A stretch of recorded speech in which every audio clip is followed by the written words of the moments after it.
Donald Trump est bien le nouveau président des États-Unis. L'impensable est bel et bien arrivé. Ce n'est absolument pas le scénario auquel on s'attendait.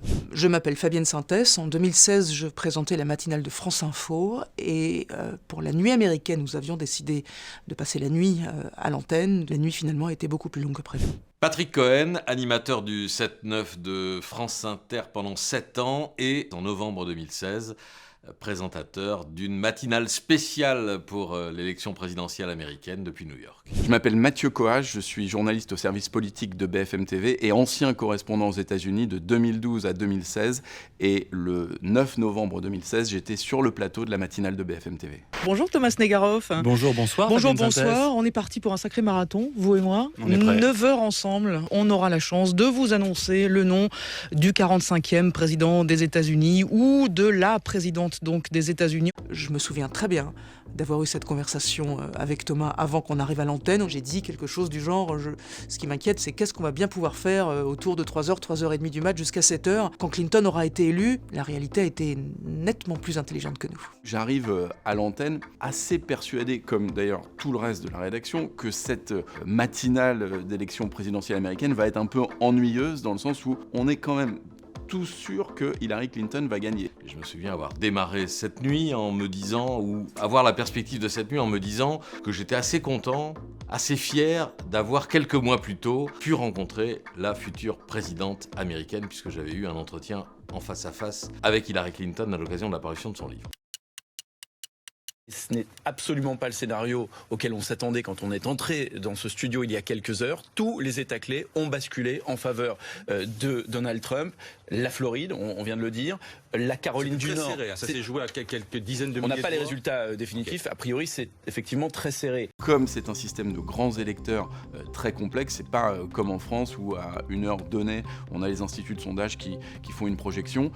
Là, il faut vraiment faire des maths en permanence, c'est-à-dire compter chaque État qui est un État clé et se demander dans quelle mesure il fait avancer tel ou tel candidat. Si Fox a donné la Caroline du Nord à Donald Trump, et si Donald Trump ça à 1 minute 30. remporte la Caroline du Nord, et le New Hampshire peut-être aussi, on est pratiquement au bout de notre suspense. On est aux portes de la présidence de Donald Trump, les amis. Et on se rend compte, là, que c'est pas que Trump a balayé une grosse part des États-Unis, mais pas loin quand même. Il y a cet épisode de Caroline du Nord. Il y a eu précédemment donc Floride et Ohio. C'était des endroits qui avaient été complètement remplis de bleu par la période Obama, aussi bien en 2008 qu'en 2012. Donc est-ce qu'on tombe de notre chaise complètement pas tout à fait, un peu quand même, ouais. On ne peut plus parler de coude à coude. On voit mal comment, à l'heure qu'il est, Hillary Clinton peut gagner. Je suis devant une simulation, un écran qui permet de simuler les résultats. Il n'y a plus de chemin réaliste, ou en tout cas il est extrêmement petit ce chemin pour Hillary Clinton. Christophe prend la mesure dans cet extrait, on voit bien qu'il voit que quelque chose est en train de se passer, que c'est pas du tout ce qu'on avait annoncé, et je me souviens que la matinale de BFM TV, à peu près à cette heure-là, change complètement de tonalité. On se dit on est en train de vivre quelque chose d'absolument historique, et ça va être le centre de l'actualité pour les mois à venir. C'est un vertige, un choc américain dont nous allons prendre la mesure et imaginer les conséquences. Trump, président, édition spéciale ce matin sur France Inter. Trump, président, édition spéciale, oui, j'anticipe un peu. On n'est pas dans l'introspection dans ces moments-là, on est dans l'excitation du moment, de l'actualité, et surtout dans le désir de faire le mieux possible pour faire vivre ce moment auprès de nos auditeurs. Ce qui nous a beaucoup animé en coulisses, c'est le forfait d'une de nos invitées, la directrice artistique du New Yorker, qui est une Française et qui nous a fait savoir en cours de route qu'elle ne viendrait pas parce que trop effondrée, sous le choc. Hélène, Oui. Hélène, je vous interromps parce que c'est en train de basculer ici aux États-Unis. Hillary Clinton a appelé Donald Trump pour reconnaître sa défaite et lui concéder la victoire. Donald Trump va devenir le 45e président des États-Unis. Ah oui, c'est C'est marquant. L'impensable est bel et bien arrivé. Un homme qui n'a jamais eu aucun mandat électif, qui a fait une carrière dans l'immobilier, milliardaire aux méthodes contestables, une vedette de la télé-réalité américaine aussi, et qui va accéder à la Maison-Blanche. Je réécoute avec un peu d'amusement mes hésitations. Je suis pas très fluide là pour annoncer cette nouvelle. Je pense en m'écoutant que je n'avais pas préparé énormément de fiches non plus sur Donald Trump, mais je pense que j'étais plus fourni sur le parcours politique et sur le destin assez extraordinaire aussi d'Hillary Clinton. Et puis c'est Trump qui nous tombe dessus. C'est un coup de tonnerre, Mathieu Coage, vous qui connaissez parfaitement l'actualité politique américaine, c'est un coup de tonnerre. Personne, absolument personne, croyait en l'avenir politique de cet homme il y a encore combien ? Un an. 1 an et demi, juin 2015, il descend de cet escalator dans la Trump Tower, il fait un discours qui fait rire tout le monde. À l'époque, il devait payer des figurants pour venir à ces meetings, Donald Trump, tellement personne n'y croyait.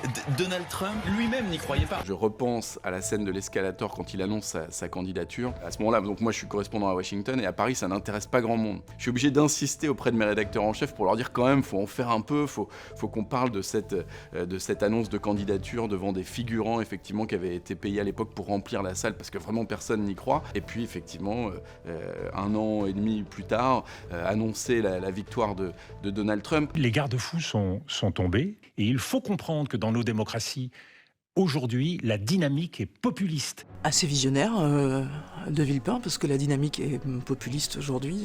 Coup de chance d'avoir eu Dominique de Villepin ce jour-là. Avoir un ancien ministre des Affaires étrangères, c'est quand même très très très pratique à ce moment-là. C'était vraiment intéressant de l'avoir. Mais évidemment, c'est l'un de mes grands souvenirs de radio, et c'est pas mal, et l'un de mes grands souvenirs d'émissions délocalisées à la radio, et évidemment pour France Inter. Ce qui est sûr, c'est que cette matinale, c'est un des moments les plus forts, en tout cas de ma carrière en studio. J'en ai vécu d'autres sur le terrain, mais en studio, j'ai jamais eu de moment avec autant de surprise et d'intensité, donc j'en garde un souvenir très fort. Sur la suite, ça a changé beaucoup de choses dans ma carrière, parce que en fait, on apprend à ne plus commenter quoi que ce soit avec la moindre certitude, et à être beaucoup plus prudent. Je me souviens qu'en 2020, quand on a fait la même chose, on a peut-être pris même plus de précautions encore pour dire ça va être extrêmement serré.